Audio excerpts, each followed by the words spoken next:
আয়ান, আপু, এই কে?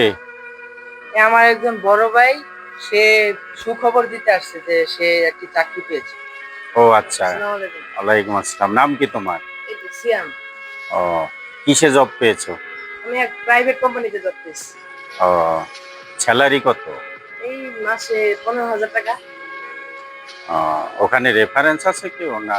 আমার এক আঙ্কেল ওখানকার জিএম।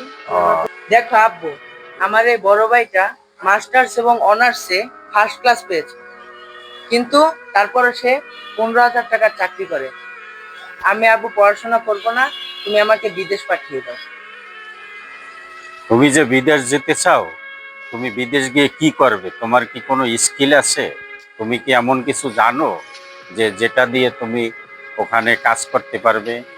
না, কিন্তু আমার পরিচিত তো অনেকজনই মানে বিদেশি স্কিল ছাড়াই বাড়ি গাড়ি করছে। তো আমি পারবো না কেন? আমাকে পাঠাও। সেটা ঠিক আছে বাবা, তারা বাড়ি গাড়ি করছে, এটাও সত্য। কিন্তু যে বিদেশে গেছে একমাত্র সেই জানে তার জীবনের উপর দিয়ে কি লেভেলের ঝড়ঝাপটা যাচ্ছে, কি লেভেলের হাড় ভাঙা পরিশ্রম করতে হয়, তাকে যে কত কষ্টের ভিতর দিয়ে যেতে হয়, এটা একমাত্র সেই জানে। এটা তুমি বুঝবা না, কারণ তার জীবনের উপর দিয়ে প্রচুর ঝড় যায়।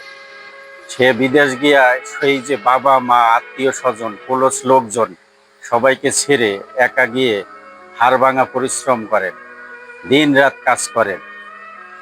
দিন রাত কাজ করে তারপরে তুমি দেখো একটা জিনিস, যে তোমার এই ভাই দেশে মাস্টার্স করে 15,000 টাকার একটা জব করে, মাত্র 15,000 টাকা বেতনের একটা জব করে।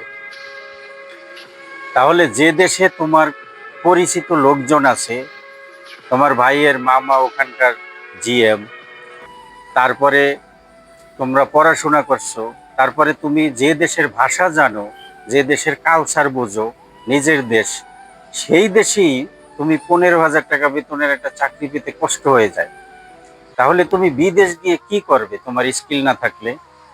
তাহলে যারা যায়, শোনো, বাড়ি গাড়ি করছে, তারা জীবনে যে কতটা পরিশ্রম করতেছে, কতটা নিচু লেভেলের কাজ করতেছে, তারা যা পাচ্ছে তাই করছে। ঠিক আছে, এত সহজ না।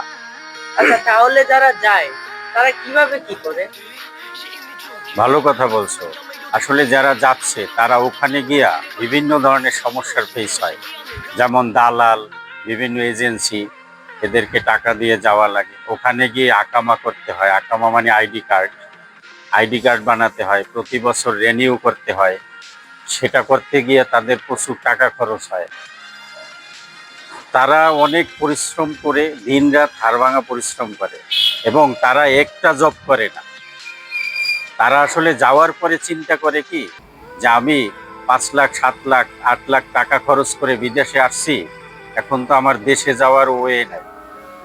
এই টাকাগুলো আমি ধার দেনা করে আসছি, মা বাবা সবাই তো আমার দিকে তাকিয়ে আছে, ছেলে মেয়ে স্ত্রী সবাই আমার দিকে তাকিয়ে আছে। তাই তারা চিন্তা করে, যা হোক এখানেই আমি পরিশ্রম করব, এখানেই আমার কিছু করতে হবে। তারা নিরুপায় হয়ে দিনরাত পরিশ্রম করে। তারা 8 ঘন্টার একটা চাকরি করে পাশাপাশি ওভারটাইম করে অন্য অন্য বিভিন্ন জায়গায়। এবং তুমি বলতে পারো যে তাদের তো স্কিল নাই। হ্যাঁ, তাদের স্কিল নাই, তারা কিছু নর্মাল কাজ আছে। ধরো গাড়ি মোছা, কারো বাড়ি ফ্লোর পরিষ্কার করে দেওয়া, বাথরুম পরিষ্কার করা, কারো গাছ বাগান এর আগাছা পরিষ্কার করা। এই ধরনের ছোটখাটো অনেক কাজ আছে যেগুলোর জন্য স্কিল দরকার হয় না। তারা এইগুলো বিভিন্নভাবে করে, এবং তারা 16 ঘন্টা 17 ঘন্টা 18 ঘন্টাও কাজ করে, 24 ঘন্টা।